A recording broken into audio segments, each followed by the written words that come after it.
5-დან 19 ნოემბრის ჩათვლით საქართველოში მოსახლეობის საყოველთაო აღწერა ტარდება. საქართველოში მოსახლეობის საყოველთაო აღწერა იწყება 5 ნოემბრიდან 19 ნოემბრის ჩათვლით საქართველოს სტატისტიკის ეროვნული სამსახური ქვეყანაში მოსახლეობის სოციალური, ეკონომიკური და დემოგრაფიული მდგომარეობის შესახებ ინფორმაციას შეაგროვებს. თუმცა საყოველთაო აღწერამდე 9 დღით ადრე მათნეს მიერ ჩაწერილი რესპონდენტების ნაწილს აღწერის შესახებ სრულყოფილი ინფორმაცია არ გააჩნია. საერთოდ არანაირი ინფორმაცია არ მაქვს და არ ვიცი პირველად მესმის რო აღწერა მიმდინარეობს. მე არ ვიცი როდესაც ჩატარდეს ახალ არ ვიცი არაფერი.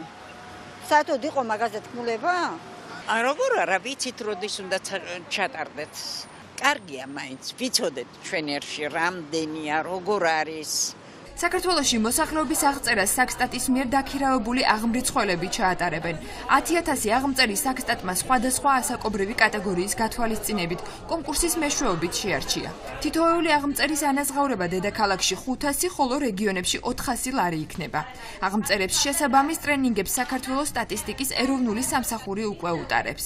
დაახლოებით 2 კვირის განმავლობაში აღმწერებმა უნდა შემოიანონ ყოველი ოჯახი, უნდა გამოიკითხონ იქ ინფორმაცია და შეავსონ წინასწარ გამომზადებული კითხვარები, რომლებითაც უკვე საერთო ინფორმაცია შედგება და სტატისტიკის ეროვნული სამსახური დააჯამებს და დადებს უკვე საბოლოო ინფორმაციას. მოსახლეობას უნდა გამოვკითხოთ თუ რამდენი წევრია ოჯახში, ფლობს თუ არა ის მუდმივი მაცხოვრებელია თუ დროებითი, თუ ყავს ოჯახში ემიგრანტი თავისთავად, აქვს თუ არა სასოფლო-სამეურნეო ნაკვეთი. საყოველთაო აღწერის ბიუჯეტი 18 მილიონ ლარს შეადგენს, საიდანაც 2 მილიონი საერთაშორისო ორგანიზაციების გრანტებზე მოდის.